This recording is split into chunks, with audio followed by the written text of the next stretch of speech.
Today on the Beginner Photography Podcast. If you can get a person's eye to move around the picture in a triangle and there's no sides of the triangle that are parallel to a frame line, then there's a lot of movement in the in the picture, and it keeps people interested in what's going on in the photograph. Welcome to the Beginner Photography Podcast, where each week we interview the world's most interesting photographers to learn what it really takes to capture beautiful images and compelling stories so that you can start to do the same. Well, look who it is. Welcome back, photo friend. Guess what? Today we are talking to Ave Pildas, who, he is a very accomplished photographer, an accomplished career in photography. And as a personal project back in the 70s, he just photographed the people of the streets of Hollywood. And now he has a book that is coming out with some of those images, which, by looking at some of those photos, Hollywood Boulevard in the 70s was a very colorful menagerie of people, I guess, you could say. So today, really interesting stuff. Ave shares his unconventional entrance into photography, how following an idea can pay off, and why Ave prefers telling a story with multiple frames rather than just one. So I highly encourage you to actually check out the show notes of this episode just to see some of the photos that Ave has taken, just to see some of the colorful people of Hollywood Boulevard in the 1970s. And he also shares of a project that he's doing called Paper Movies. And I share one of the photos in the show notes of this episode. So I want you to see it so that you get an idea of what it is that we're talking about. But before we get into today's interview, I really want to say thank you to Damo187 for leaving the podcast a 5-star iTunes review. Damo says, Raymond makes for easy yet informative listening. I'm new to photography and highly recommend this podcast to anyone else who is also new to photography. Raymond also has a Facebook group and regularly engages with his audience. Excellent podcast. Damo, geez, I don't know if that's your name. I don't know if that's just a screen name, but thank you. If it's you, you know who it is, I promise you. Again, I just want to say thank you so much for taking the time to leave the show a review and let me know how I'm doing. I also want to thank you for being here today. If you're listening, I know that there are a ton of different photography podcasts, but right now you are listening to the Beginner Photography Podcast, and that's I don't know, that's real cool. It's just a cool thing to think of because when you leave a rating and a review, it lets me know that that you're liking the show and that I'm not just some weirdo in an empty room while my kids are at school talking to myself with a microphone. So again, thank you very much. Now, if you are listening on Spotify, I have some great news for you. You too can now leave the podcast a 5-star rating. It is not exclusively for Apple Podcast listeners anymore. You too can join the club of leaving the podcast a rating right there on the podcast show page in your Spotify app. So feel free. There's no option to leave a review, but you can leave a rating, which takes less than 1 second. So, thank you very much for doing that. Now, with that, let's go ahead and get on into this interview with Ave Pildas. Ave, when did you know that photography was going to play an important role in your life? Yeah. Well, I didn't know straight away. When I was going to college, I think I had one course, but I can tell you that I was a failed musician. So when I was a kid, my mother forced me to play the violin, and I didn't like that so much. I was more interested in playing baseball, and then in high school, I played the B flat trumpet, but I was more interested in cars than I was in the trumpet. So uh, it wasn't until later that I started playing a alto saxophone, and I started playing the alto saxophone because while I was going to art school, to college, um, and I was interested in jazz and music, I just wasn't very good at it.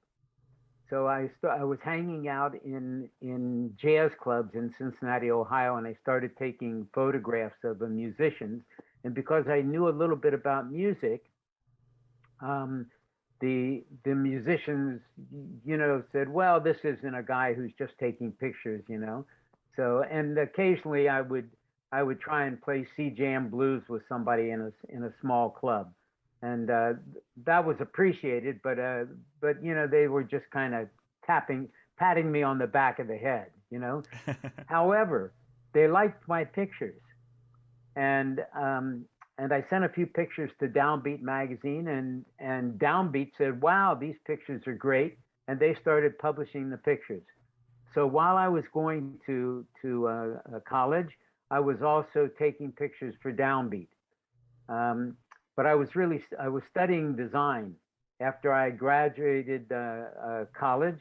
I went to work as a designer in Pittsburgh, and then I went back to college. Went back to get a graduate degree in Switzerland, of all places. To study design in Switzerland. Okay. So I was using photography, like to record things, but uh, not really to take pictures as a photographer. When I uh, got to California, and there was a couple stops in between. I stopped in Philadelphia to be an assistant professor for 2 years, but I came out to California to visit a friend and who was working at Capitol Records. And while I was visiting him, uh, uh, one of the art directors at Capitol Records uh, switched jobs. He went to another record company. He went to A&M Records, and they the I was introduced to a couple people at Capitol Records when I was visiting as a designer from Philadelphia. So while I was there, they just said, "Do you have a portfolio?" And I said, "I said no, it's in Philadelphia." And I had driven to California, and so they said, "Well, why don't you go home and get it?" And Just like I that. said, "Just like that." And I said, "Well, it'll probably take me 3 days to get back to Philadelphia." And they said, "Well, when you get there, there'll be a ticket waiting for you. Just hop on a plane, come back, and bring your portfolio." I did that, and they offered me a job straight away, What? and it was As a it designer was or as a photographer? as a designer Okay. but on the basis of the jazz pictures that I had taken, Ah, you know, and my design work, and they said, "Oh, you'll fit right in," and I was also to be a photographer because when you're working for a record company, being the art director, you either hire photographers or you take the pictures yourself when you're doing the album covers. So that was exciting. They moved myself and my family, my dog, my car. They put it all on a truck and moved me out here to California in 1971. And um, it was a really eye-opening experience to the music industry. It wasn't a particularly good job because uh, I think that what happens is that the industry takes advantage of their artists. The people, especially new artists. So without dissing Capitol Records, like I left after a short time and opened my own design studio, working for the entertainment industry. So then I had more control. And at that time, oh, when I was working at Capitol, when we went to lunch, Capitol Records is a half a block from Hollywood Boulevard. hmm. So when we went to lunch, we used to go to a restaurant on Hollywood Boulevard. Was it Pink's? So Did you go to Pink's Hot Dogs? Pink's Hot Dogs was on La Brea, Oh, okay. and it's not too far away, but probably too far to walk, but maybe Okay. 5 minutes by car. And I've been to Pink's many times, but so we would go to Musso and Frank's, which was an old Hollywood establishment. The thing was is that every time I went out to get something or to a bookshop on Hollywood Boulevard, I would say, "Oh my God, look what's going on here."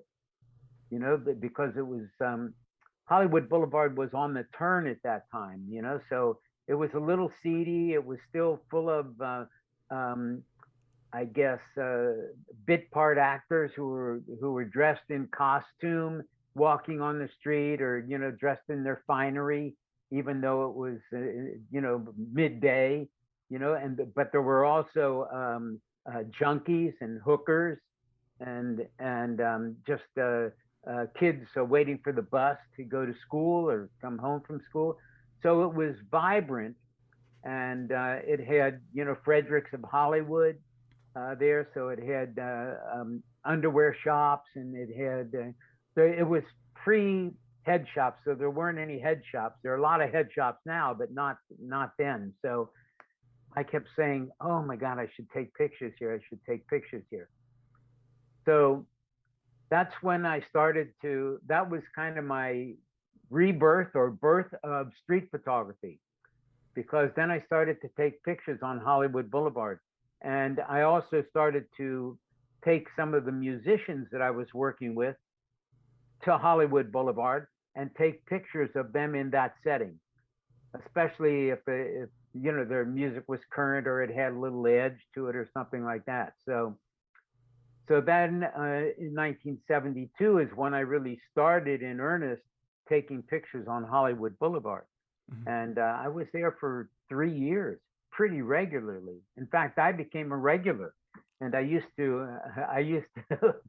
the people knew me there. And I used to dress appropriately. So depending on how I wanted the people to react to me, I would dress. Sometimes I would wear a costume, and sometimes I would wear, like maybe a suit jacket or something, and it would attract different people. Sure. I also I started just by taking pictures, walking around with my camera. A uh, it was a Pentax Spotmatic, um, and I had a 24 millimeter lens. I like wide angle lenses, so I would use that. And then I got interested in the sets, what was going on, the shops on Hollywood Boulevard. So I'd set my camera up on a tripod, gave me much more control with the people who were going by. So the camera was on a tripod. I had maybe a 6 foot cable release, and I would be able to interact with the people. So if I saw somebody coming down the street that I said that looked interesting, before they ever got to the camera, I was having a conversation with them, and the conversation was, "Why are you dressed like that today?" Or are you going to a reading? Are you going to an audition? Or what kind of dog is that? And so that's how I started interacting with people on the street. I do that today, still do Hmm. that today. Um, I do take snapshots or things when people don't know that I'm taking pictures, but I like to interact with people and talk to them, and then they either start responding to me and posing, or I ask them to pose. So that worked out great for me on Hollywood Boulevard, and I could also take a series of pictures. And I started taking, that was also the beginning of taking series of pictures. Because if I set up in front of a particular place and then asked people to stop or took pictures of them walking by, then I would have kind of what it evolved into paper movies. Hmm. Hmm. So they were still pictures that got strung together to make sort of a movie, maybe 10 pictures or 9 pictures, three up, three down, or maybe 36, or maybe and more recently, I've animated those pictures so they become, put music to them so they actually move. They're still pictures that move, but so I think being creative, like you're not really satisfied with just doing the same thing over and over again. So Hmm. you say, oh well, what else can happen? Or maybe there's serendipity. You discover something that you had no intention of discovering, and then that leads to in a whole other direction. And you get to do, you say, wow, okay, I'm going to pause this over here, and now I'm excited about this new thing that I have to do. So I feel really blessed that for now 60 years of taking pictures, that I'm still interested in taking pictures and enjoy it, and thank God every day that I can still do this. That my hands work, and that Of course. yeah, that Yeah. and my brain works too. That's a big one when you're coming up with a lot of different photo projects like you do and communicating with people on the street. But I want to rewind. I got a few questions for you. I guess the Okay. first one being, I now correct me if I'm wrong, but my understanding is that up until you went to college, until you went out to LA the first time originally, essentially you were taking photos, as you said, just kind of like as a documentation of your life, the things that were happening around you. But then there was a shift when you got to LA to pursue it more intentionally or as an art form. Did that come out of necessity for your new job at Capitol Record, or was this something that had been inside of you for a long time that just was now able to come out? Well, when I was first starting and using a 2 1/4, a Rolleiflex, Hmm. I was taking pictures in alleys and things, and of statues, not of animate, not of people so much, because I was um, sh- I hate to say that I was shy, because I don't ever think of myself as being shy, but I wasn't ready to deal with people, and my hero at that time was Aaron Suskind. So I was taking pictures of soap suds in the alleys, or fire plugs and things, and or of bridges, uh, but the necessity of the creativity part, I think that um, I the pictures on Hollywood Boulevard became um, popular, and they were published in Zoom almost immediately, and then in Photo Magazine and in the Guardian, and then they went to sleep for 40 years. But um, during that time, because my name got out there because of those pictures, people started to hire me to do commercial photography. So there was a monumental shift of I had been taking pictures for my design practice, because I could take pictures better than the people that I was hiring, or at Hmm. least I thought that. And then I found out that, wow, when I'm designing, um, I have to carry the clients for a long time, and I didn't get paid until the end. Then I had to chase the money. But as a photographer, I got paid half of the money up front. So I just made a shift. I just shifted over to photography. But taking pictures of tools and food and architecture and models, and I also wound up in a relationship with Minolta, and they gave me all the cameras, and then I had to do stuff for Minolta. But because I was doing all this commercial work, I was I was just hungry to do my own work. Hmm. So that was kind of a long answer to your short question. So then I'm not saying I wasn't creative in doing commercial photography, because you use your creativity to get really good photographs, Sure. but they're always at the behest of the client. So you're solving the client's problem, and you're trying to make it creative. And as a little side note, in 2008, I destroyed almost all of my commercial photography that I had taken What does that over mean? years. I didn't want to be responsible for it. I didn't feel like it was my voice, Uh-huh. you know. So I have a few things left that where I had more control over what the photographs were going to be. But now I don't have to say, oh, gee, I wish it was this or that. I wish I had done this. So so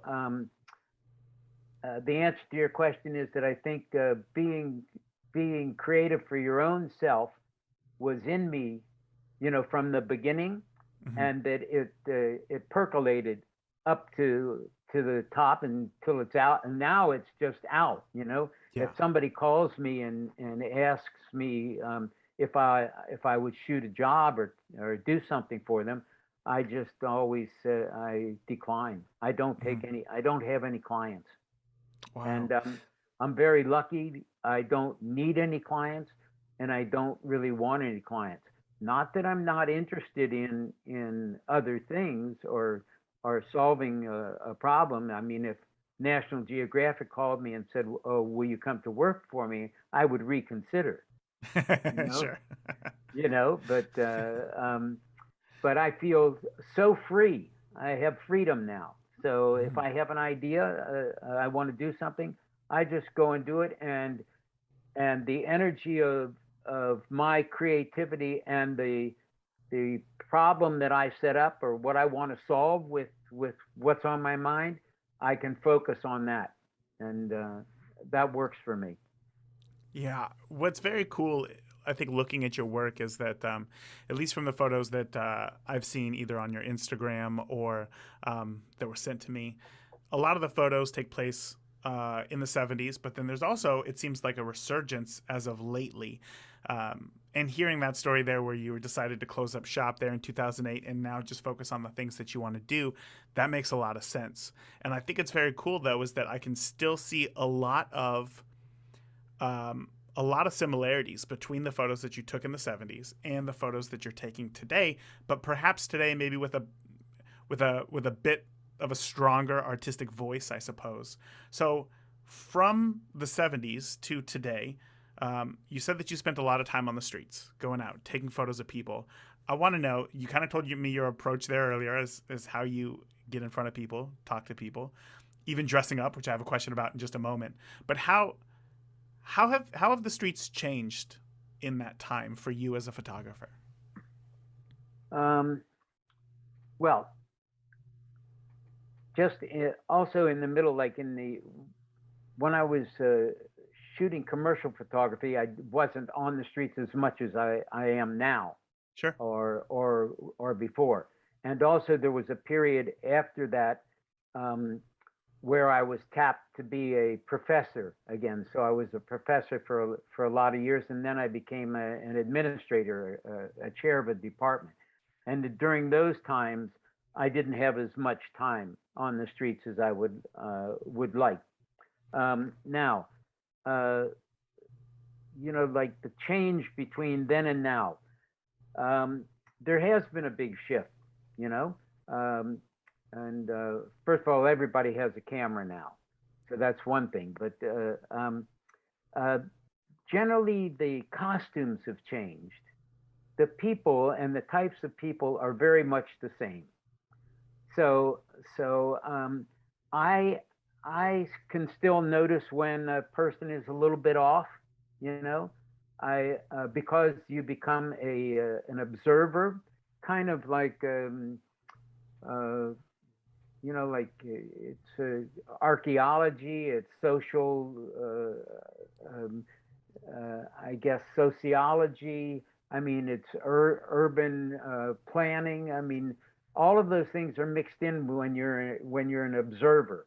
So Hmm. you start recognizing how people are walking, what their movements are. You know, so you can really pick out. Like I can no different for me now than it was 50 years ago to see, okay, here comes an interesting person, or here comes a nut, you know, or here comes somebody that I don't want to deal with because I can see that there will be a problem. Hmm. So aside from that, I think that um, now it was easier to, people were more open to a camera 50 years ago than Mm, they are now. And it depends. It really depends. If I'm on the street with a camera that has a visible lens, uh, um, say a zoom lens or a larger lens, people know immediately I'm a photographer, and there's a lot of "don't take my picture, don't take my today. picture" today. Wow. And but if I'm using my iPhone, because the guy next to me is using an iPhone, or somebody's taking a selfie. And very often I'm like this, and it looks like I'm taking a selfie, but what I'm doing is taking a picture of somebody over there. Genius. Yeah. And yeah, so things are different. People will accept you taking a picture with an iPhone. You can say, Hmm. "Oh, can I take a picture here? This is so great." Like I really like your hair, or you have a great sweater on, and or you and your boyfriend or look really terrific. Can I get a photo of you with the iPhone? It, it's almost always yes. Sometimes it's no, and then when people say no to me, it doesn't matter whether I have a camera or a phone with me, a cell phone. Um, I just say, okay, no problem, because there's another picture right next to that picture.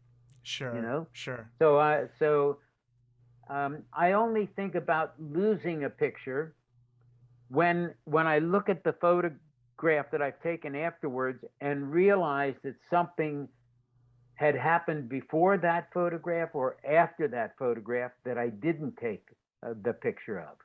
You know, You mean it was just poor timing on your part, or something that you yeah, couldn't have controlled? no, it was sometimes poor timing, and sometimes, oh, I wasn't thinking. Mm, I had preconceived the picture that I wanted to take. You know, and wasn't open to taking a picture that could have been better. I You see. know, I that see. happens to me where, oh, I missed that picture. Or there are some times when I'm observing, and I'm so busy observing that I forget to take the picture. I don't take the picture. And then I think about it when I get home or something. I'll say, oh, wow, there was that opportunity that I didn't take a picture. I missed that one. So that happens to me, you Yeah. know? I think that's probably why it's so important or so interesting to see photos from the past, is because, like you're saying there, is that if people were just more open to taking photos, there's a lot more life in those photos. Okay, so I guess I just formulated this question right here. People were more open to taking photos in the 70s than they were today. Do you think that there's more, if somebody stopped in the 70s and said, "Yeah, I'd be happy to take a photo," and then today, same situation, you ask somebody to take their photo, they're like, "Yeah, of course, I'm happy to take a photo." Do you think that there's more life in that photo that you look at from the 70s or today? I guess what I'm trying to get at is, are people fundamentally different than they were back then? Well, well, I think that what I hear most often is that, are you going to put it up on the internet? Of course. Yeah. So that's what happens now, or people are very cautious now about me taking pictures of their kids. Mm-hmm. They Mm-hmm. don't want me to take pictures of their kids. They're afraid that there will be kidnapped, or something that will something will happen to their. I don't know. I got a message here from Adobe. Um, Oh, not from me. yeah. So no, they don't. Some people who are open, um, um, it doesn't matter.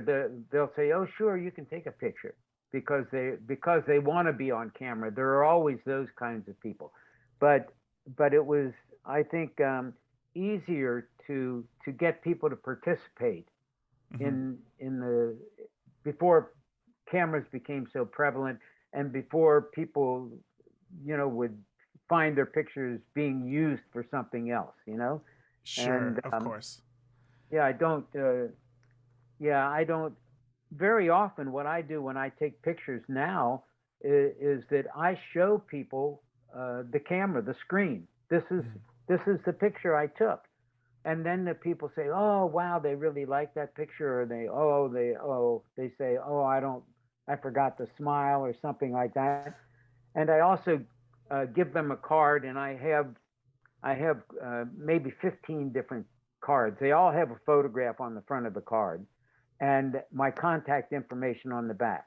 Hmm. And I say, if you want a copy of the picture, send me an email. Remind me what you were wearing because you can see I'm taking a lot of pictures today.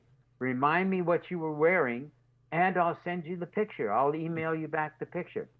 And I don't get a lot of returns, but I do get some. Really? Wow. Yeah.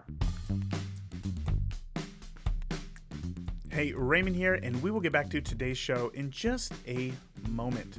You know, for the past several years, I have paid for an expensive, far too expensive, album design software that I didn't even love because, well, there was no other choice, to be honest. And then one day, I got an email from CloudSpot, which is my client gallery system, announcing that they built an album builder in to their gallery software. What? Now, myself or my clients can build a beautiful album and have it shipped right to them. And on top of all that, this feature is included for free. Now, after building a few albums to test it out, I canceled my expensive dedicated album software membership right away, and I have not looked back. CloudSpot is built by photographers for photographers, and they listen to their customers to improve their service all the time. You can join the CloudSpot family by learning more and signing up over at deliverphotos.com today. You can even build albums with a free account.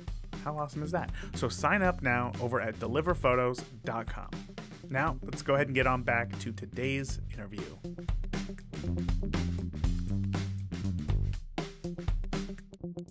I would think if I stopped on the street and somebody asked to take my photo and I said, yes, of course, that I would want that photo.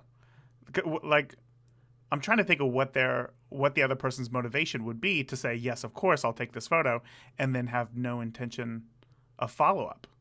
Is that strange to you?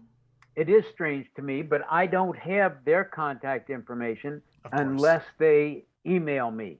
Hmm. So I say, email me or call me, and I say, if you call, it's better to email me because sometimes my um, box gets full, and then won't accept the call. So just email me and I'll send you back the picture. The other thing I do, if it's a regular and I'm I'm at Venice Beach or I'm back on Hollywood Boulevard, and I take the picture, and I know that that person hangs out there, I will take them a print. And when I do that, they become a friend. So every time I'm there and they see me, they'll come over and talk to me, or they'll want to pose again for a photo, and or they'll put me on to somebody else, or Yeah. so I have lots of uh, friends or acquaintances, and and sometimes I've used people that I've met, for a shoot, if I Hmm. thought that they would fit in, or I don't do that much anymore, but you know, I I So I like to interact with the people on the street. I can tell, and I get that through your photos. Like through looking at your photos, a lot of them have some sort of reaction to them, as if they're not posing for the camera, but they're just simply reacting to what's going on, and then you just so happen to take that photo at that time. And whether it be, hey, everybody get together for a photo, and then I don't know what you say to them, but then they react to that, and then that's the moment that you grab that photo. And there's a lot more energy in those images, and it's really fun to look at. But what I'm hearing from you is that your approach to taking photos has changed over the years, and through technological changes now with everybody having iPhones and being worried about their privacy. So in the 70s, when you were dressing up and possibly putting on a suit or a costume, is that something that you would even entertain today to get the results that you're looking for? Well, I do like to fit in when I go someplace. So if I'm going down to Skid Row, um, I'm just wearing Levi's and a T-shirt, Mm-hmm. and a hat, probably a baseball hat, and so I don't look like I don't belong, you Mm-hmm. know. So even if I have a camera, so and I don't wear the camera around my neck, you know. I have a sling, so it's on my side. So it's so even though you see the strap, it isn't apparent that I have a camera until I pick it up, you know. So I mean that's kind of I don't know whether it's a disguise or not. It's just a way that's more comfortable to work. And I I don't I almost never work with a telephoto lens anymore. I like to be close up. I have noticed that now that people are, I mean, people are more aggressive, Mm-hmm. you know. So it's really strange times now. So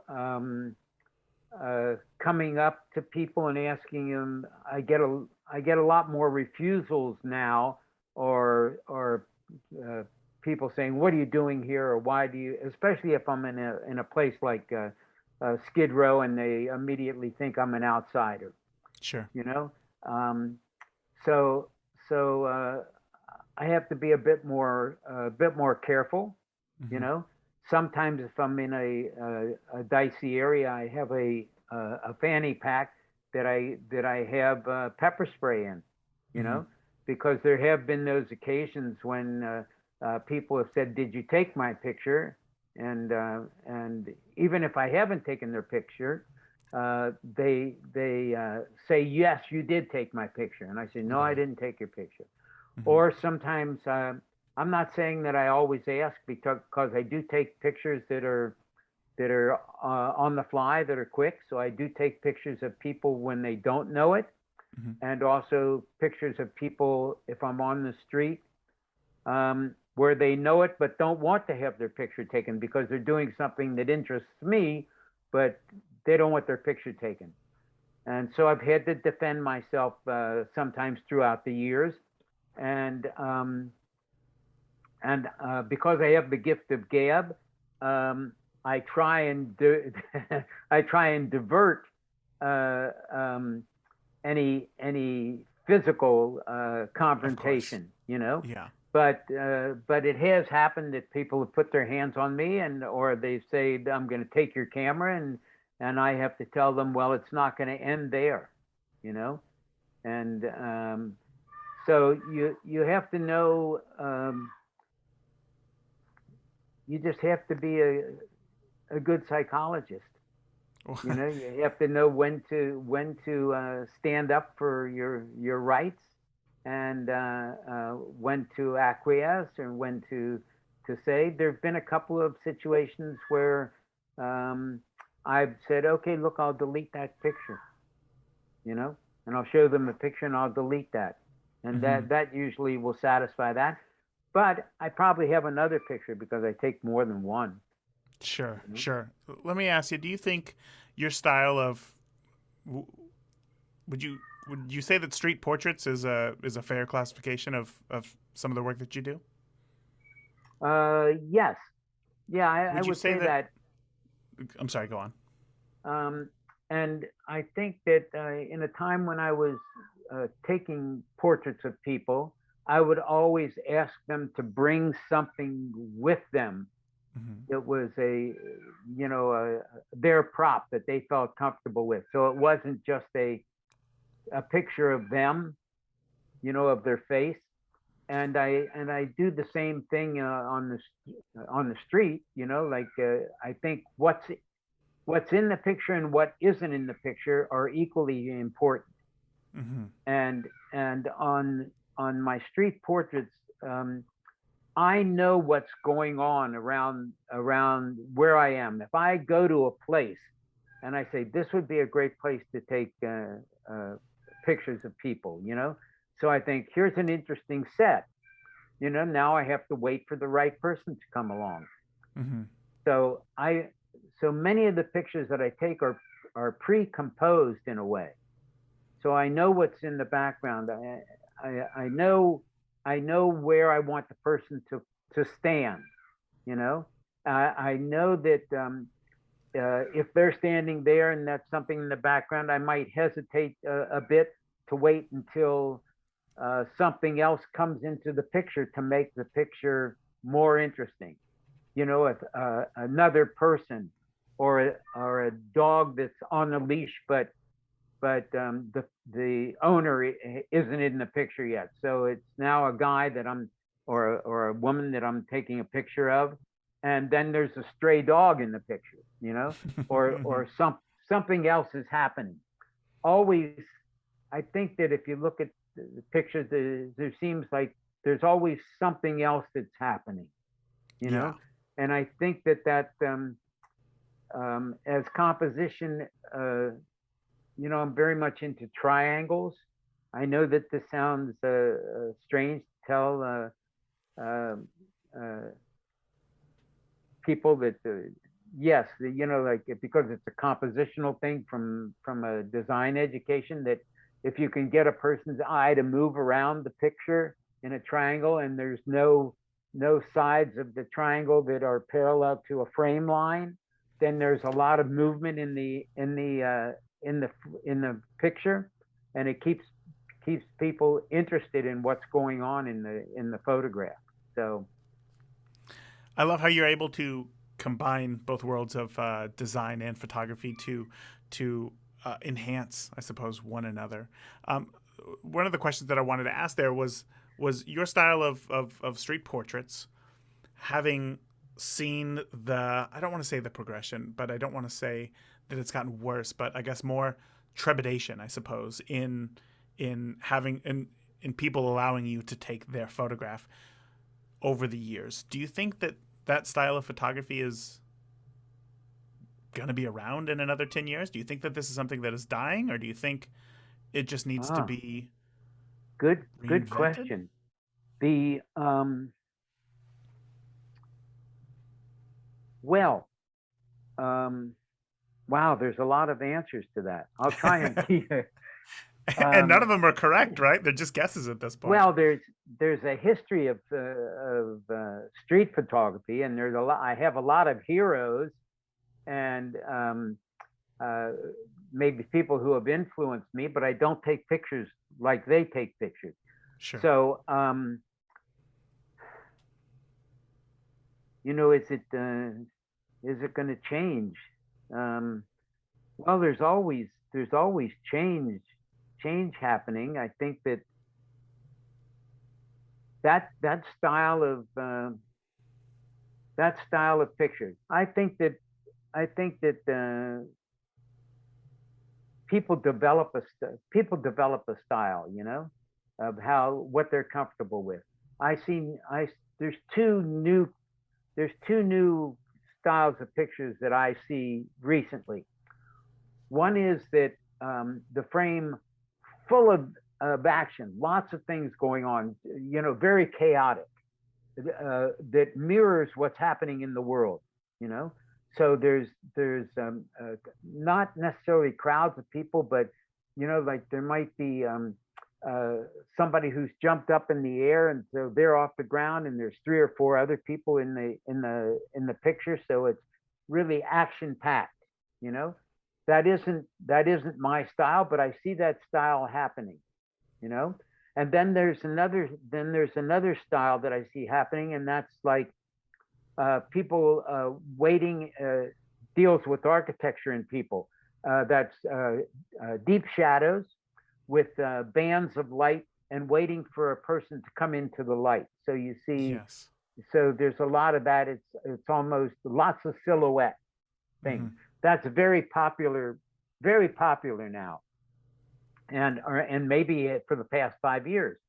So both of those types of pictures, although I respond to them and I look at them with the interest and like a lot of them, um, I, I probably out of my comfort. I wouldn't say comfort zone. It's just not in my on my palette to take Hmm. those kinds of pictures. So so do new styles evolve constantly, and do old styles exist? They continue. So I think that uh, uh, the traditional if you think that, I don't know, if you think that Robert Frank's pictures are traditional, then I would say that's going to continue. If you think that the Ouija's pictures are traditional, not as traditional for sure, because he was more manipulative, Hmm. but I think that that's going to continue too. So Hmm. and there's, oh gee, there's yeah, there's so many photographers that I would say Lee Freelander, who is a hero of mine. Um, his maybe I'm closer to him because he's all over the place. He's not just taking pictures of people; he's taking pictures of other things too. And I know we've been talking about street photography and people, but street photography isn't just about people. Sure. I take pictures of signage. I take pictures of animals. I have at least a 40-year collection of animal pictures, not pets. If you're thinking pets, they're not pets. They're, sometimes they're just billboards of animals. Sometimes they're in a zoo. Sometimes they're, like rabbits hanging in a butcher shop. Sometimes they're in a meat market. So those that's kind of street photography too. It just doesn't always involve people. Almost maybe never involves people. And Sure. then I recently discovered a series because I like to work in series, but I discovered a series that I had over the years I had been taking pictures of strange bushes and trees and plants. And now I purposefully look for weird plants, Hmm. or urban landscaping. I look for that. So that's street photography too. And it has nothing to do with people. Well, I love that idea of the different series of things that you see, and I guess I kind of have a two-part question here. One, do you go out with the intent, like, do you already know what your series is going to be before you go out and shoot, or is this something where you go out and you shoot, and then later you see a series starting to develop? The answer is yes to both to both Right. parts. To both Whatever parts. works that day.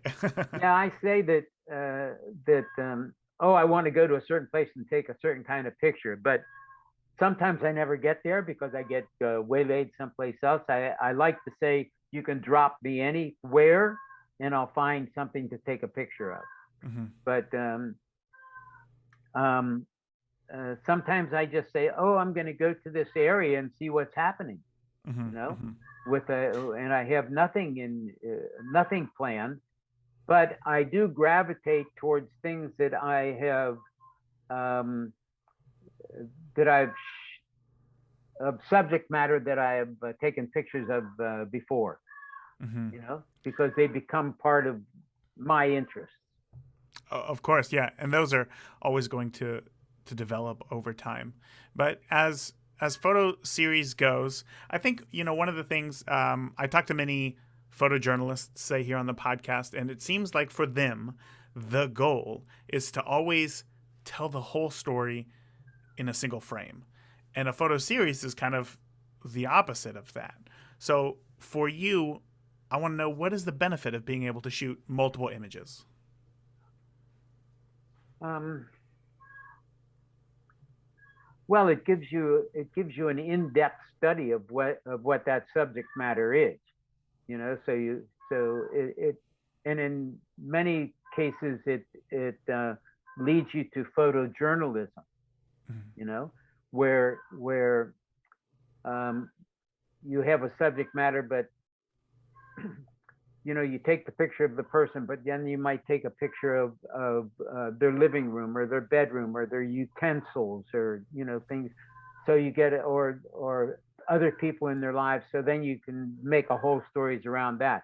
On a series, you get to see it's a little bit different. It's your one view, but the subject matter changes a little bit, even though it's the same, the picture changes, but even though it's the same subject matter, so it's not one object where you're completely doing a 360 around the object. You've got like object, and you're showing the variations of that. So the series are really kind of a variation of something that I'm interested in. So, hey, look at this. This is what I see. You can see these things too. There are all these variations. Um, I didn't take a lot of pictures on the street during COVID, but Sure. in Los Angeles there was this thing happening, um, where there's a Veterans Administration out here on the west side of Los Angeles, and it's the only one in the area or in Southern California. So a lot of vets um, uh, come to the Veterans Administration. It's a hospital; they get treated there, but um, I wouldn't say the Veterans Administration does a good job of taking care of their veterans, but there started to be a they started putting up tents on the Veterans Administration grounds, and it's a big, lovely area. It has old buildings and new buildings, and then there was a group of vets that were on the street, on the street that is runs along the side of the Veterans Administration, and they were homeless, Mm. completely homeless vets, and they were just the tents were just jammed one right next to each other, quarter of a mile, really a Wow. quarter of a mile, one right after the other. Every one of them had an American flag on the tent facing the street.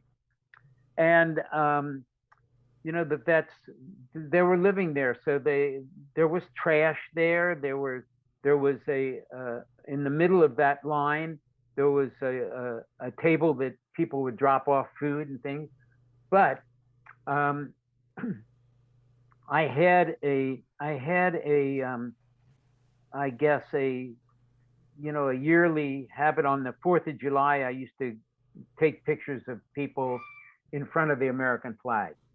Hmm. So a few days before the 4th of July, or a week or so before, I went and asked if I could take some pictures of them, and told them what I'd like to do. That this was a really lousy situation, and Yeah.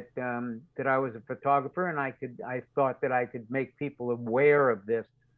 And these vets were very skeptical, and almost all of them were damaged. They were Sure. they were damaged. They physically damaged, mentally damaged. They couldn't get into their paperwork wasn't right. They weren't accepted inside the administration, so they were living on the street there. So during the COVID, I was able to get, oh, I don't know, a dozen of them to agree to have their picture taken in front of the flag outside of their tent, Hmm. and put those up online, and went back and gave them each photograph.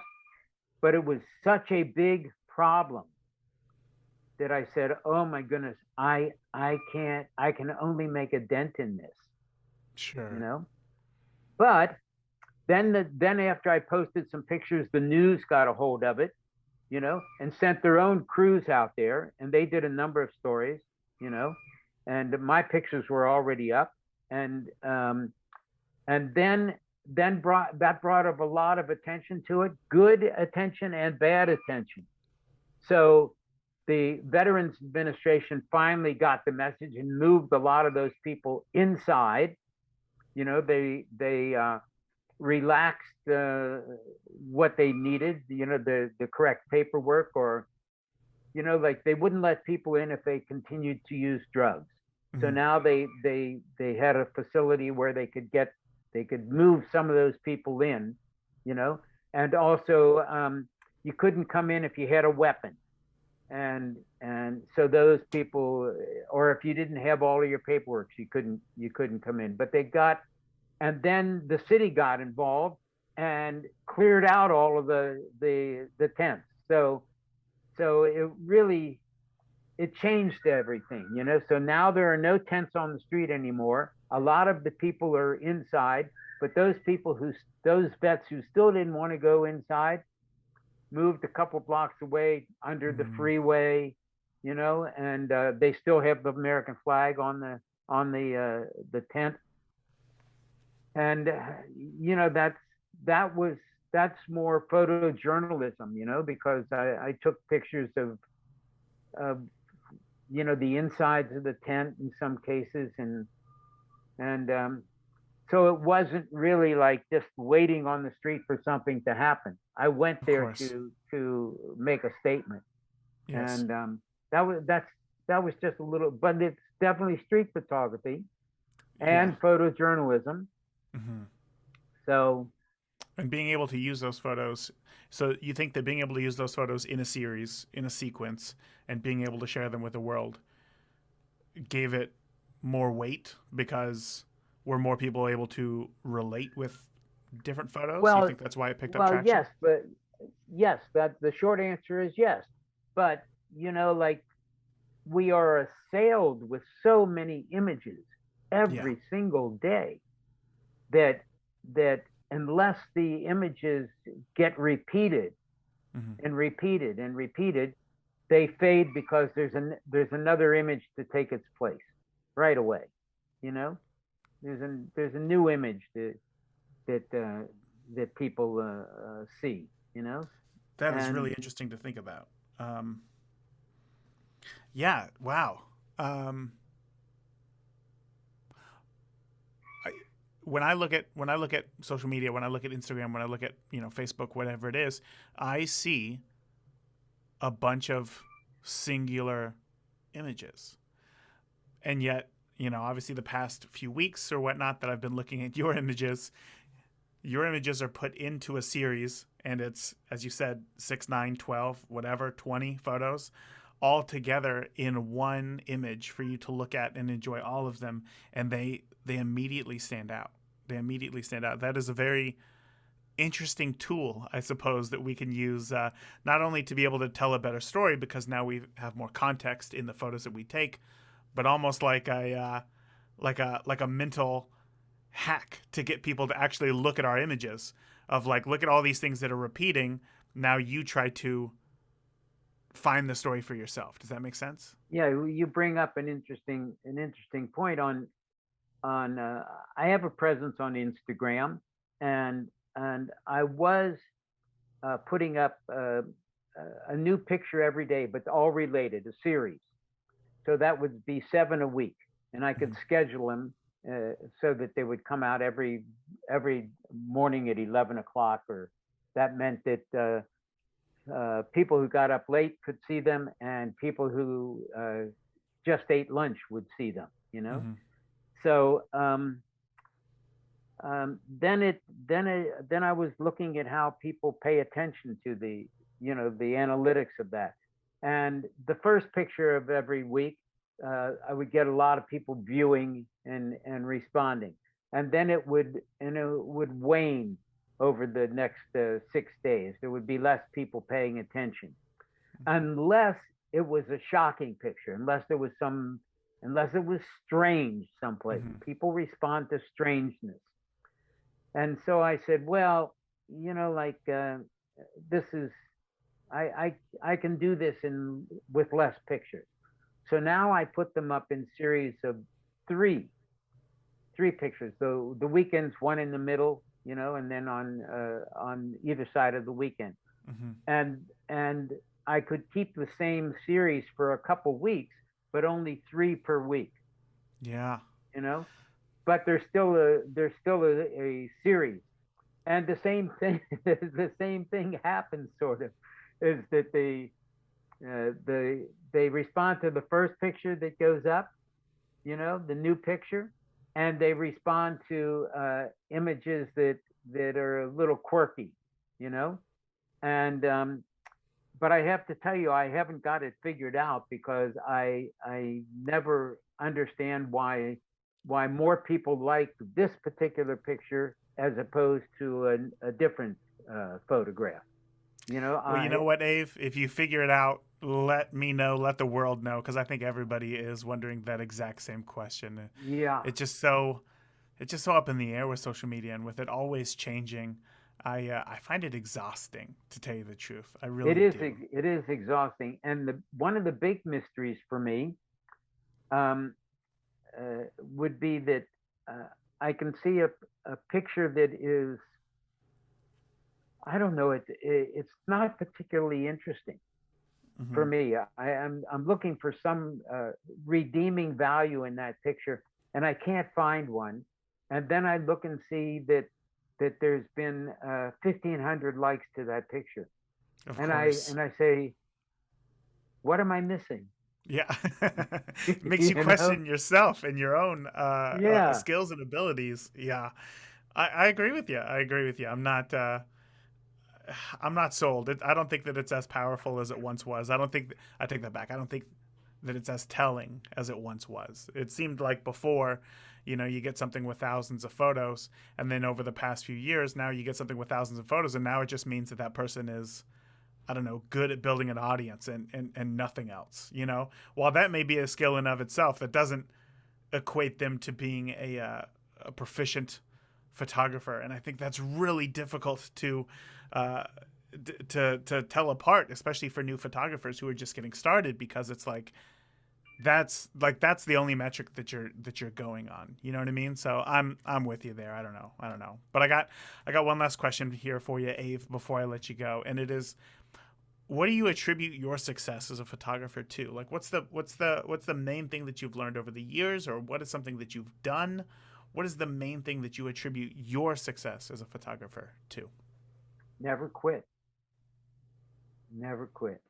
You know, I mean, I like what I do, and I continue to do it, and I have well. Um, uh, I just want to share this with anybody who will look at it. You know, like, hey, did you ever see this before? Have a look. You know, so I think, and I think uh, even when I was a teacher, I would, a little bit of talent goes a long way. Don't waste it. Don't waste your talent. Never give up.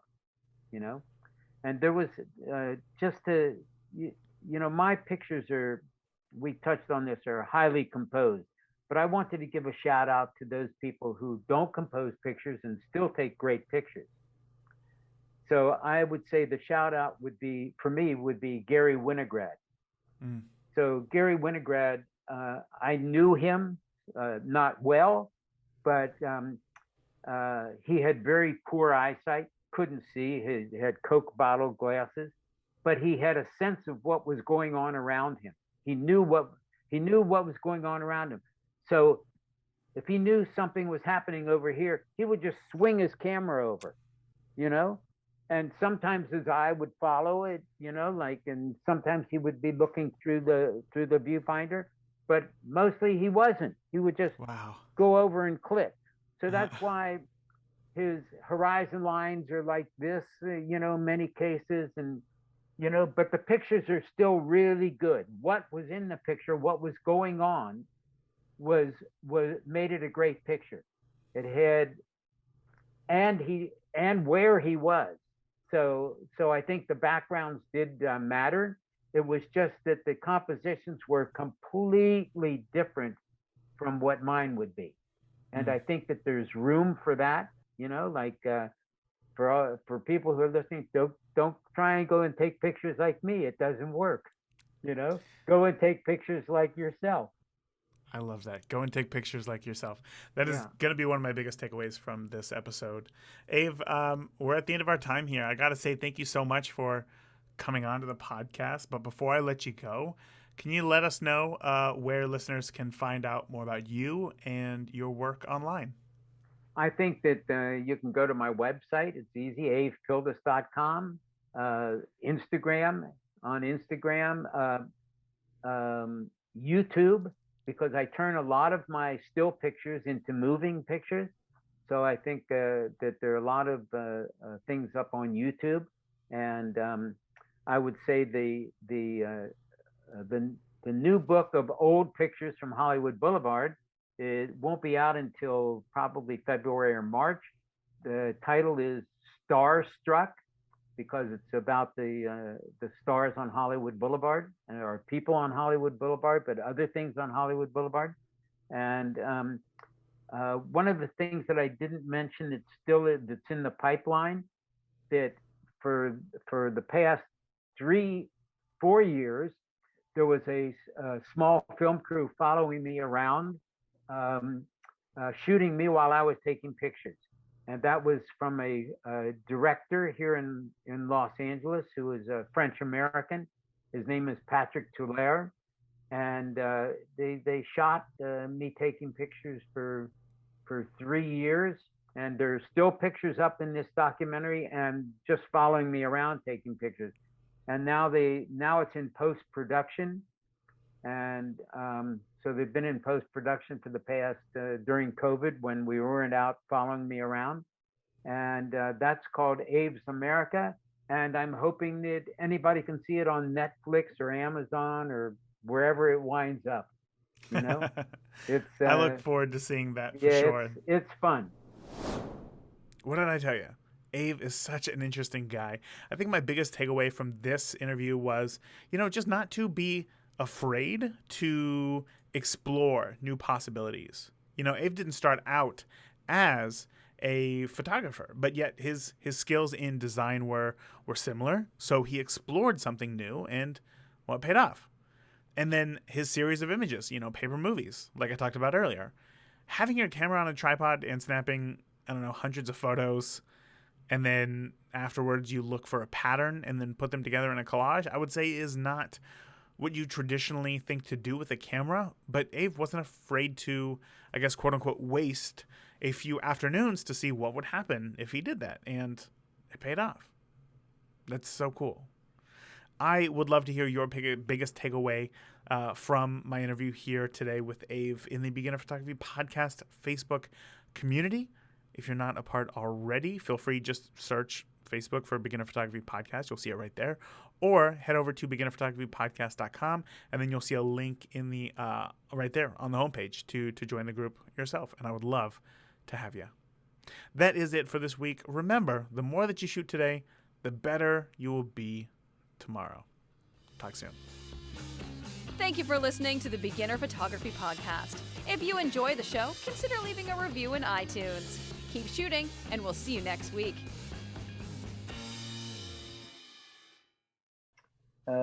Photographs have such a long life that, I find now that the things that I put away or stored or that were on film from 40 or 50 years ago, when I look at them now, they have a new life. Things that I had rejected in the past because they didn't solve the problem that I was trying to solve at the time I was taking the picture. I've forgotten what the constraints were. So it's a really a new photo for me, and I often say, oh my God, how did I miss this? So that is too funny. I think that and that also happens with digital, because you're taking so many pictures, mm-hmm. and then all of a sudden you go back a year or 5 years, and you say, wow, was I in this place? so photography is magical. So do you think in a perfect world, do you think that you would be best suited to shoot something and then just completely forget about it for a year or two before coming back to it and coming up with the final whatever is going to be delivered? Oh, that's a really interesting question. I think that sometimes I just can't wait to see what the picture is, because it's not always the same as what I think that I've taken, mm-hmm. and for a couple of reasons. One, because I don't really use a drive or take multiple pictures, because in that way I'm still old school. So I like to hit the shutter button each time, and sometimes there's a delay. It depends what camera you have, and if there's a little delay, then you look at the picture and you say, oh, that wasn't. That person wasn't in, or that object wasn't in the picture, or wow, I didn't see this object, and it makes the picture better. So sometimes there's a surprise. It's annoying sometimes because I think that when I was shooting film and analog cameras, um, that when you